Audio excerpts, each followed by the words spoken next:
Hey fam, I'm about to go to bed, but while it's quiet in my house, I said, let me talk to y'all. Because I didn't want no interruptions or nothing like that, right? I came across this video 2 days ago and I sent it to my husband so I can save it in my phone so that I can have it as a discussion between you and I one day when I got ready. And it's no time like the present, right? I'm gonna let y'all listen to what she has to say. You want to be married? Married.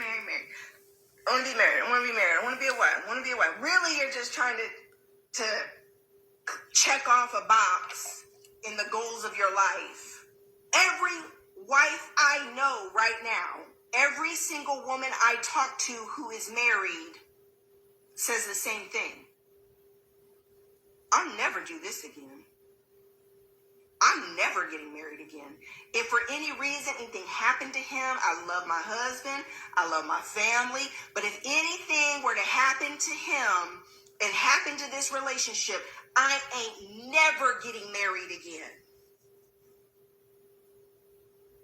I'm going to let you sit with that for a second. I like how she said, I'm going to let you sit with that for a second. Notice that she never said she was married and that she felt that way. I picked up on that. She's talking about all the married friends that she knows says they would never get married again. I just made a video a couple of days ago. And in that video, I discussed with you all that love is not one size fits all. So when people come up with these types of videos and they're trying to shed some type of negative light on something that's beautiful, the institution of marriage by God, it's a beautiful thing, right? But when they're trying to shed a darkness on it or negativity on it, I often wonder why. And I know it comes from the pits of hell. Mind you, I do understand that people are in unhappy marriages. I know it. I get it. But guess what? That's because a lot of us ran and got married too young. A lot of us ran and got married knowing the faults and issues that that person had in the beginning, hoping we were going to change them. And that's a lot of people. And then sometimes in a marriage, people change. So we have different things going on. It's not one size fits all. But for this woman, she looks like she's my age, and a middle-aged woman, to have all her friends, all the people she knows, she literally said all the women that she knows that are married said this. I find that very odd. I know a lot of married women as well, older and younger. And none of them ever said anything like that to me. And so I don't want what she's sharing to put a damper on your spirits about finding a husband. Let me tell you something. Marriage is not easy. It's not. Because it's like the cha-cha. If you ain't a good dancer and you in there trying to cha-cha, you gonna be fumbling on your steps. You're gonna be stepping on his toes. He gonna step on yours. You gonna forget what move to make. Y'all gonna be bumping into each other. But guess what? As you're in that marriage and y'all dancing together, what? Y'all gonna be keeping the same beat after a while. It gets sweeter. It gets nicer. Y'all get into the groove. Y'all get in sync. Yes. Listen to me. Let me tell y'all something. Marriage is not for the faint of heart. Absolutely not. She said something about it being like your to-do on your to-do list. It should be on your to-do list because guess what? The Father put us on this earth to procreate and to make babies. That's natural. But society has us thinking otherwise. It's okay to be single, or be a bachelor or a bachelorette and run around here having sex with everybody and being a whore and being a tramp and getting yourself into trouble. Making babies all over the place, finding some kind of psychotic person that just stalks you. You get into so much trouble when you are promiscuous. So much trouble. Broken hearts, leading to abortions, single households, single parent households. You get into so much trouble when you are single. You really do. Unless you keep your legs closed and brothers keep their pants up, you don't have to worry about that because making love is a serious act supposed to be done within a marriage. And so the way she's talking, it's a lot of people that's talking like that. Marriage is the worst thing. What they call it, the old ball and chain. A lot of men used to call their wives the old ball and chain. You're in prison. You picked the wrong one, honey. You picked the wrong one. That's not the case for everyone. And I loved some of the comments under her video. A lot of women were saying they love their husbands, honey, and they're having a joyful time in their marriage. They wouldn't have it any other way. Some of them have been married 35 years, 55 years. I was enjoying reading the comments. I said, this is nice. So her little circle of friends, I don't know what's going on with them. Not to say that I don't know people is in hard marriages and sticking with it and they having a hard time. I'm not saying that that's not the case, but that's not everybody's case. It's not all one size fits all, family. Young ladies, if you have a goal to get married, continue with that goal. Before you get married, make sure you are your true self at your best self possible. Men, same thing for you. You're not going to be your best you when you're really, really young, because as we live, we grow, we get better as we go along. You can't be everything at one time so young. So when you meet somebody, y'all gonna grow together, y'all gonna live together, y'all gonna gain experience together. And if you guys know how to maneuver in your marriage, honey, it could be a success and it could be a positive thing. It's nice to have somebody to share your life with. It is a beautiful thing to when you have something on your mind and your mate could look at you and say, what you thinking about, baby? Because they already know you thinking about something. It's nice to have somebody know you so well that they know when your mood changes. They know when something's on your mind. They know when you're not feeling well just by looking at you. It is a beautiful thing. I enjoy my marriage. Me and my husband, we laugh a lot. We be in here cracking up all the time. Sometimes we have gotten into arguments and couldn't even stay mad. We just bust out laughing. We have little petty, silly spats. They be really silly. But sometimes they can blow up because you just get a little overly emotional, and sometimes they blow up into something that was so silly, unimportant. But we laugh a lot. And what we do together a lot too is read the word. We read the word. That's something about the Bible that calms your spirit. It mellows you out. You invite God in your relationship and you feel it. It's a nice feeling.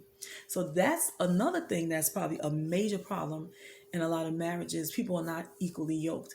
And that it really counts. It's hard not having not being on the same accord spiritually.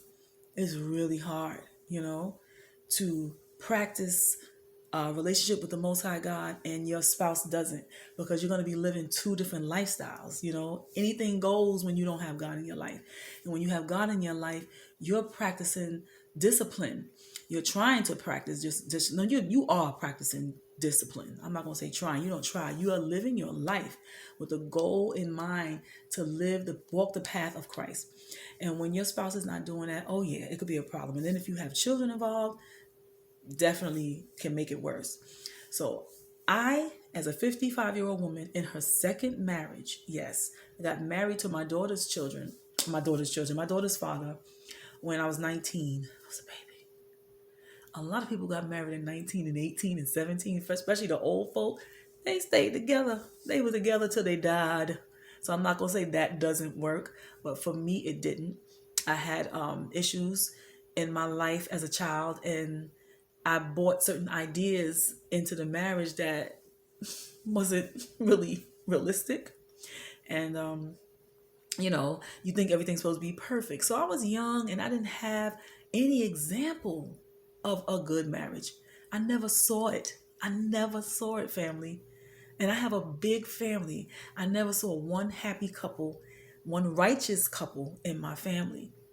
My grandmothers were apart from my grandfathers, and they were righteous women. So I got the idea of a woman that's of principle and righteousness and holiness from my grandmothers.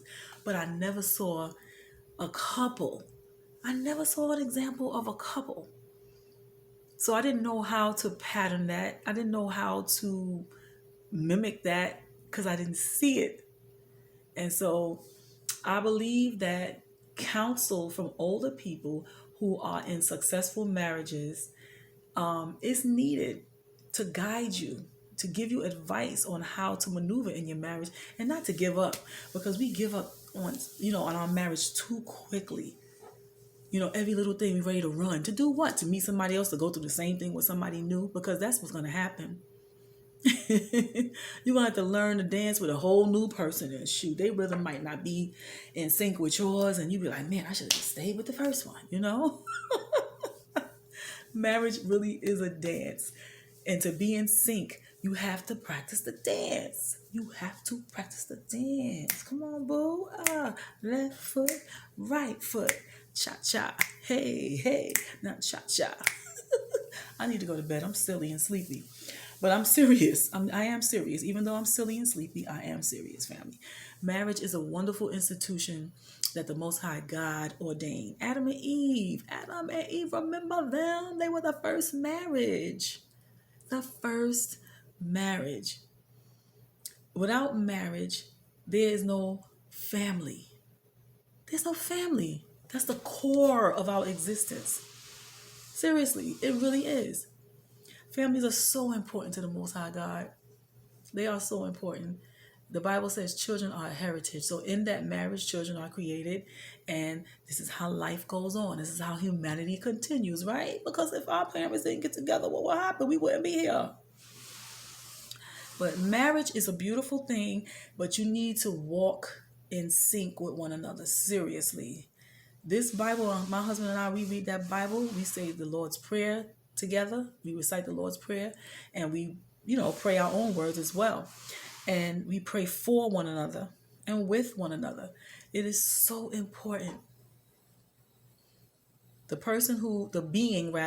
great, powerful, mighty being who created us and instituted marriage must be a part of your marriage so it can be successful. I'm getting all tongue-tied. It's time for me to go to sleep.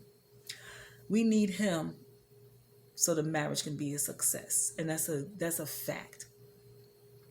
He tells us how to love one another.